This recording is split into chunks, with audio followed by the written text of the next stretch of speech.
नमस्कार, मैं रूपा रजक सदीनामा की ओर से आ गई हूँ लेकर दिनांक 6 अप्रैल 2023 का संपादकीय लेकर, जिसका शीर्षक है इतिहास आँखों में धूल झोंकने की चीज़ नहीं है,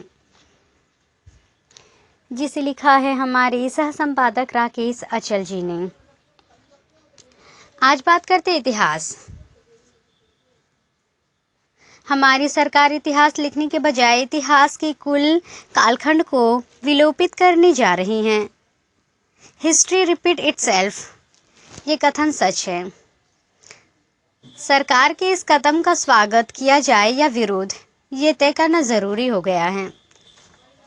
मुमकिन है कि सरकार देश की नई पीढ़ी को मुगल काल नहीं पढ़ाना चाहती है, इसलिए उसे पाठ्यक्रमों से विलोपित किया जा रहा है। सरकार धरती पर सर्वशक्तिमान होती जा रही है, उसे कुछ भी करने का अधिकार है, उसे कोई रोक नहीं सकता।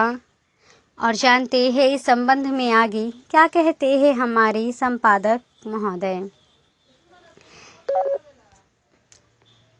हमारी सरकार इतिहास लिखने के बजाय इतिहास के कुछ कालखंड को विलोपित करने जा रही है। सरकार के इस कदम का स्वागत किया जाए या विरोध, ये तय करना ज़रूरी हो गया है। क्योंकि मैं इतिहासकार नहीं हूँ, इसलिए इस बारे में आधिकारिक रूप से कोई राय नहीं दे सकता, किंतु मेरा अपना मत है कि इतिहास को विलोपित करना जनता की आंखों में धूल झोंकने जैसा है। इतिहास धूल नहीं, एक दस्तावेज है अतीत का। इसमें से गुजरे बिना आप अपने अतीत को बेहतर बना नहीं सकते। मुमकिन है कि सरकार देश की नई पीढ़ी को मुगल काल नहीं पढ़ाना चाहती है, इसलिए उसे पाठ्यक्रमों से विलोपित किया जा रहा है। सरकार धरती पर सर्वशक्तिमान होती है, उसे कुछ भी करने का अधिकार है, उसे रोका नहीं जा सकता, लेकिन टोका जा सकता है।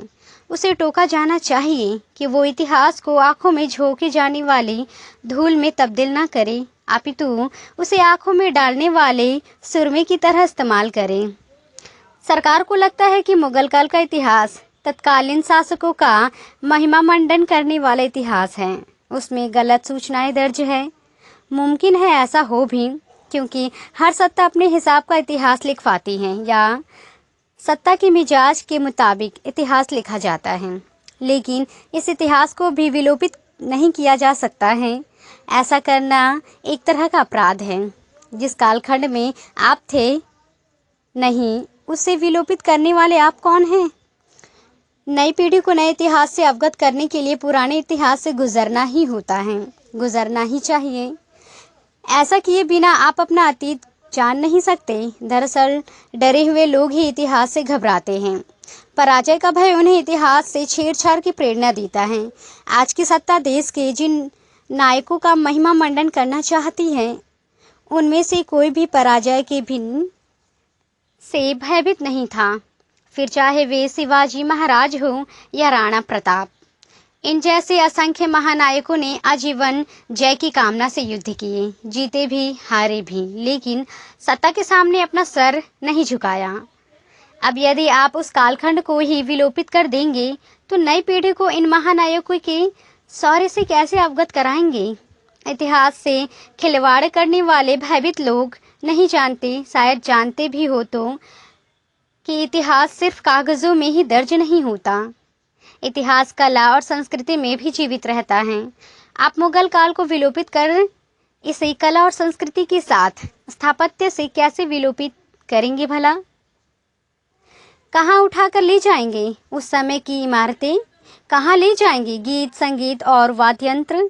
कहाँ ले जाएंगे पेशकों पोशाकें? कहाँ ले जाएंगे खान पान? ये सब इतिहास के ही हिस्से हैं। आप शहरों के नाम इलाहाबाद से बदलकर प्रयाग कर सकते हैं, किंतु आप ताजमहल, कुतुब मीनार या ऐसे ही तमाम शाहकारों का नाम तो नहीं बदल सकते। और यदि ऐसी ज़रूरत कर रहे हैं, हाँ, तो वाकई आप बहुत महान हैं। आपकी महानता की तुलना किसी मूर्खता से भी नहीं की जा सकती। विकिपीडिया में इतिहास की एक घिसी पिटी परिभाषा दर्ज है।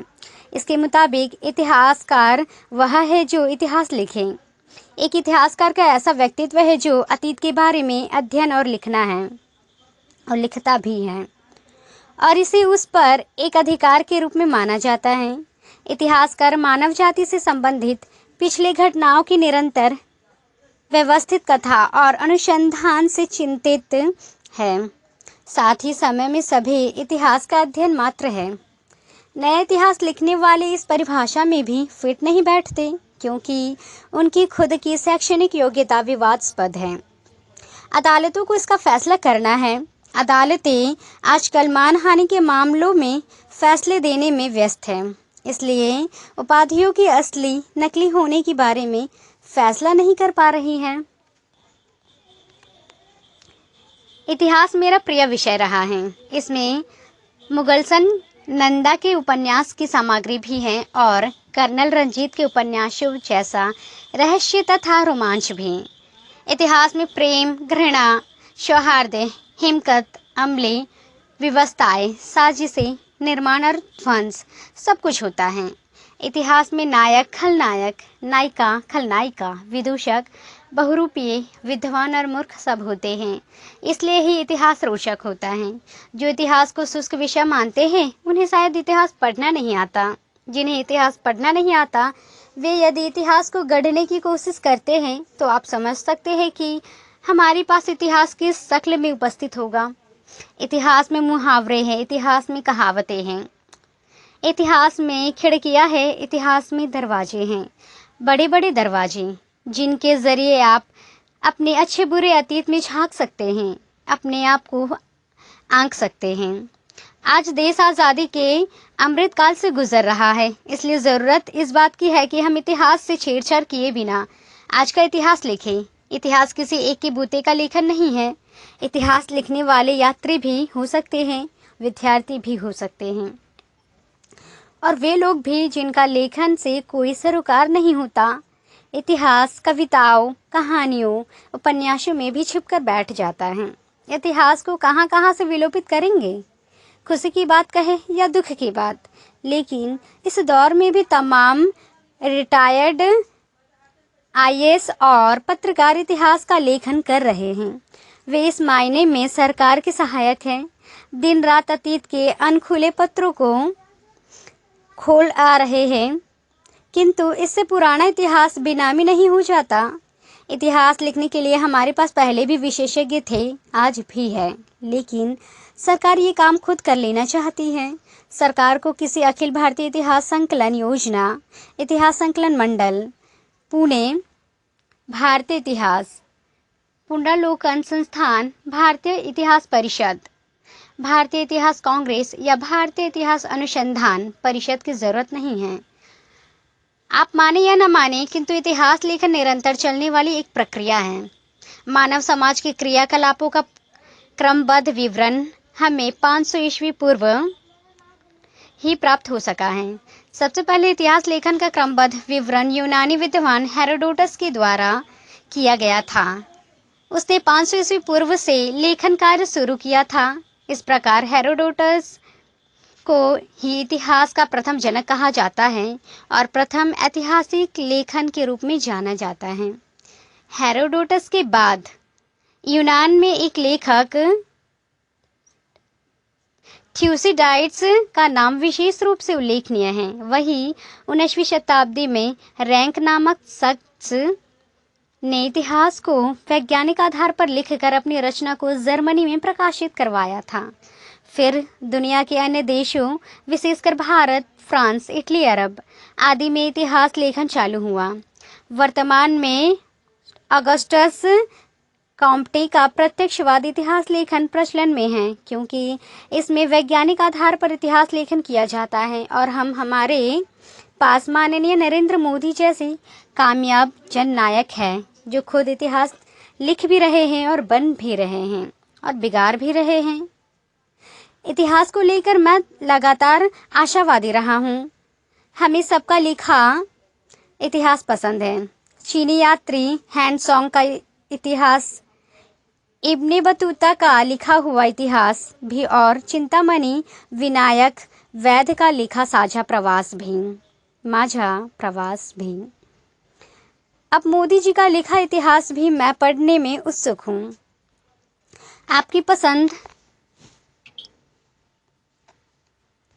आपके ऊपर छोड़ता हूँ। कि आप किस काल का इतिहास पढ़ना चाहते हैं और किस काल का विलोपित करना चाहते हैं। मुझे इतिहास के हर कालखंड से रोशनी मिलती है, आपकी आप जानें। तो ये था दोस्तों हमारा आज का संपादकीय। कल फिर लौटेंगे एक नए विषय, एक नए संपादकीय के साथ। तब तक के लिए नमस्कार। सुनकर देखो, सुनकर देखो, सुनकर देखो जी। ममता राहुल मोदी बोले, लिखे जितेंद्र जी।